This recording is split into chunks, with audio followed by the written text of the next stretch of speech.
अस्सलाम वालेकुम। अच्छा, तो हमने एनसेट को स्टार्ट किया हुआ है और एनसेट की लिस्ट में हमारे पास अब सिलिकॉक्सिब की बारी है। सिलिकॉक्सिब भी हमारे पास belong to the class of NSAID. तो आइए इसको हम स्टार्ट करते हैं।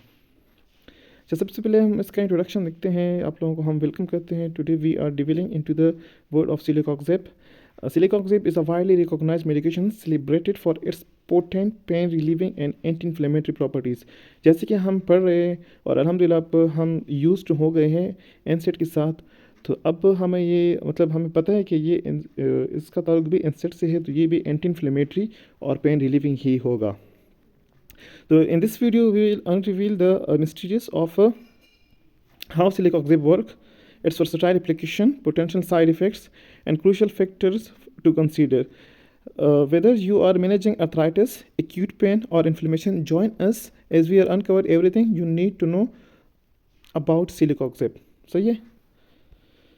तो चलो हम इसका देखते हैं मैकेनिज्म ऑफ एक्शन। तो सबसे पहले जैसे कि हमने एनसेट के बारे में आप लोगों को मैंने बताया हुआ था कि इसका मैकेनिज्म सबका सेम है।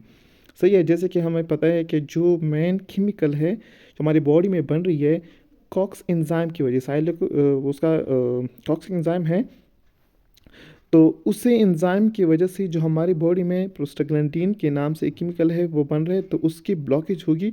तो जब वो ब्लॉक होगा तो हमारी बॉडी में इन्फ्लेमेशन प्रोसेस वगैरह नहीं होगी, क्योंकि इन्फ्लेमेशन और फीवर पेन वगैरह उसी केमिकल की वजह से होता है। तो आइए इसको देखते हैं। Celecoxib work by blocking the certain enzyme in the body called COX-2 enzyme.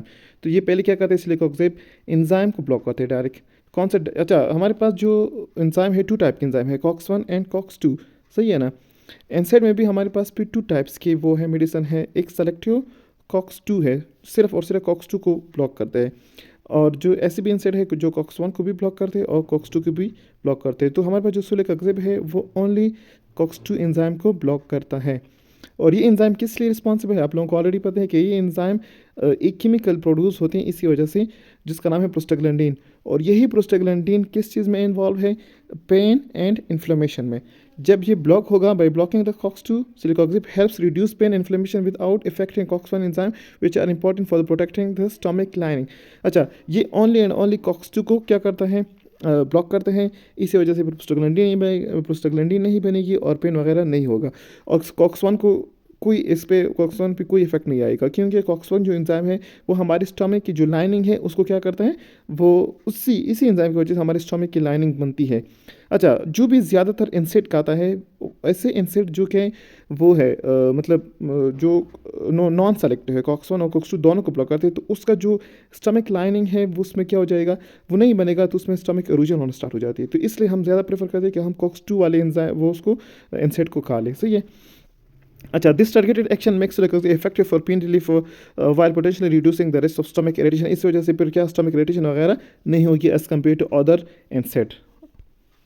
अच्छा, इसके यूज़ हैं आप लोगों को ऑलरेडी पता है। पेन रिलीफ है, इन्फ्लेमेशन रिडक्शन है, फिर फीवर रिडक्शन है, प्रिवेंटिव थेरेपी है, डिस्मेनोरिया है, एक्यूट पेन। अच्छा, डिस्मेनोरिया तो आप लोगों को फिर से मैं समझा रहा हूँ। डिस्मेनोरिया मीन्स जो मेंस्ट्रुअल क्रम्स होते हैं, सही है ना, पीरियड्स में जो पेन होते हैं उसको हम कहते हैं डिस्मेनोरिया। और इसमें ये मोस्टली सिलिकॉक्सिब हम प्रेफर करते हैं। और एक्यूट पेन में मतलब जो पोस्ट ऑपरेटिव पेन होता है, जब कोई किसी का ऑपरेशन वगैरह हो जाता है तो उसको, या कोई डेंटल पेन है तो उसमें हम ये प्रेफर करते हैं।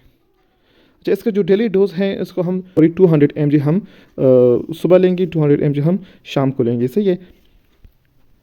अच्छा, इसमें इसका जो डोजेज फॉर्म है वो हमारे पास ओरल कैप्सूल फॉर्म में भी अवेलेबल है और सस्पेंशन फॉर्म में भी अवेलेबल है। इसका इंजेक्शन और क्रीम वगैरह अब तक नहीं आए हुए हैं।